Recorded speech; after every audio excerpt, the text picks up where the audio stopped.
Почитувани, добар ден. Гостен во неделното интервју на Радио Слободна Европа е реисот Улема Сулеман Реджепи. Господине Реджепи, неодамна битолскиот муфтија испрати писмо насловено "Раната на мртовецот не боли", алудирајќи на МПЦ. Зошто?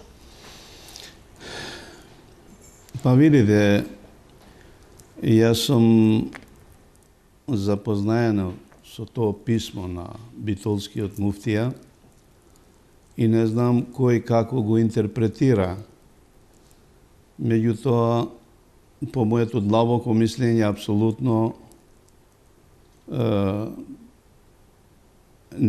вистината не е во тоа дека алудира на МПЦ, него веројатно алудира нешто на конференцијата, ми се чини.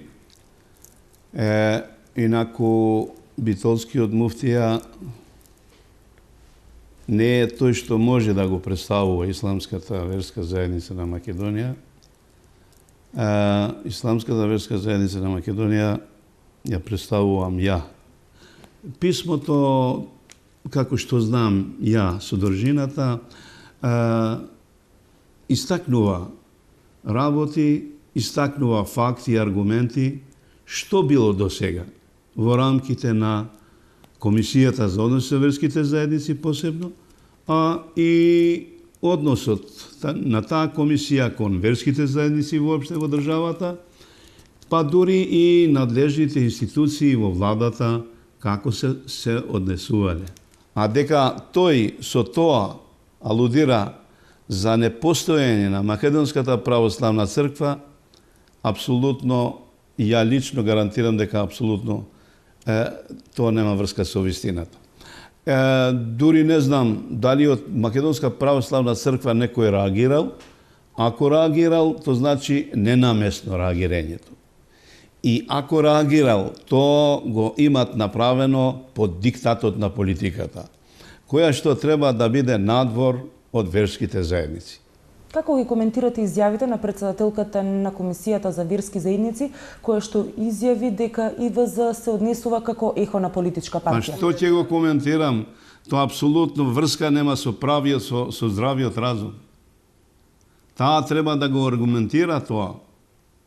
И има една права вистина. По прв пат, ниеден политички субјект од кога дознали дека ние ја бойкотираме конференцијата, апсолутно никој не се јавил.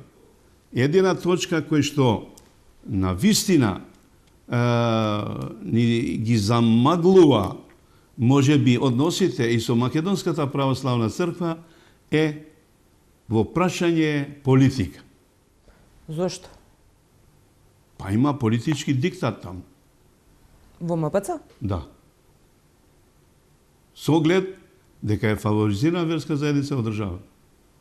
Конкретно Исламската заедница ја дискриминира, отворено го кажувам, и после како ќе бара ние да бидеме авторитет, да влееме во муслиманите во Република Македонија, кога ќе има потреба за тоа? Кога самата држава сака да не разобличи, самата држава сака да не разобличи од авторитетот кај верниците. Спомнавте дека власта ја дискриминира Исламската верска заедница. Дали соработувате можеби со ДУИ, која што е дел од коалицијата, за да ги решите проблемите и оние прашања по кои што сметате дека сте дискриминирани? Видите, ние со политичките партии, како што реков пред малку, почитуваме кој не почитува, без оглед дали се тие албански, неалбански политички партии. Со политичка партија која партиципира во власт, ако е дел од власта, ние бараме друга одговорност од таа политика, не како политичка партија, неко како дел од власта.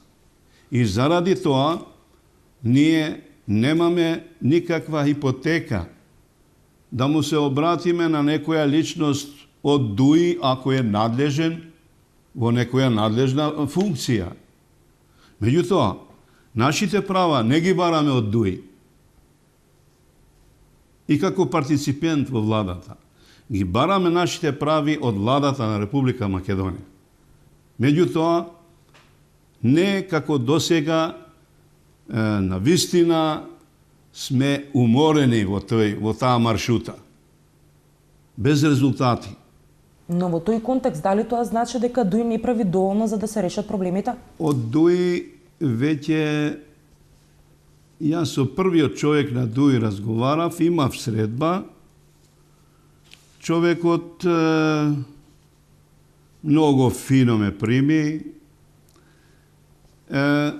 Разговарав, ми рече, господин Рейсе, не можеме ја и ти тука да ги разрешиме сите тие проблеми, него ќе формираме заеднички тела. Во наредниот период, селективно, полека ќе ги разрешиме. Чекаме, нема ништо од тоа. Нема ништо од тоа. Сега, дали се сите искрени? Како што сум ја искрен, и никогаш од искреноста нема да вртим ни лево ни десно, тие не кажуваат дека пречи ово или пречи тоа. Него сме немочни. Значи, некој ги обесправува и тие. Ама тие треба сами да кажуваат, не ја да збориме во нивно име. Што има ја да збориме во нивно име? За мене постои влага. Како реакција на изјавата на Божиновска, истакнавте дека меѓурелигискиот соживот во Македонија е фарса. Зошто сметате дека е фарса? Тој диалог, толеранција, соживот, нека некој потврди дека исламската заедница нема дадено допринос во таа насока. Напротив, сметаме дека ние сме од сите верски заедници авангардна во таа насока. Меѓутоа, ово што се рекламира, ово што се организира, ово што влада организира, таква конференција, Министерство за култура, под покровителството на премиерот,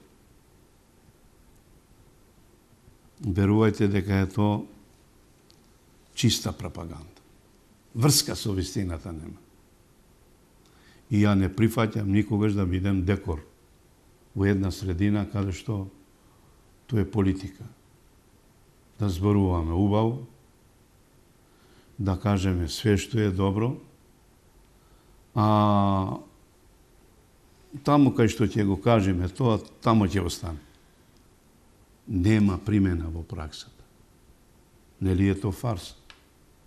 Ако нема ништо, ако нема резултати во тоа, тоа е фарс. Во изминатиот период, особено по смртта на гостиварецот во Сирија, повторно се покрена прашањето за радикален исламизам во земјава. До неодамна бевме сведоци на контроверзни изјави од типот те нема радикален ислам, па едно конкретно прашање, кој е вашиот конечен одговор, дали во Македонија има радикални исламски структури? Видите, по ово прашање навистина многу е интересантно. Има контраверзни информации, контраверзни изјави од самите надлежни органи во државата, кои што се можеби најеминентни со оглед дека постои структура во безбедност на една држава кој што треба да ги следи тие работи. Па треба да ни верувате дека и ние некогаш бевме сомнителни и баравме од страна на надлежните во државата да ни кажат тие се убедија, тие почнале да не убедат дека такви структури нема. Но ако може да заклучиме, кој е конечниот одговор? Има ли? Министерство за внатрешни работи како надлежно министерство да ги следи сите работи, тие тврда дека нема. И што имам ја да коментира на нешто што нема? Нели? Ви благодарам за разговорот. Вам, почитувани, ви благодарам што го следевте неделното интервју на Радио Слободна Европа. Пријатно.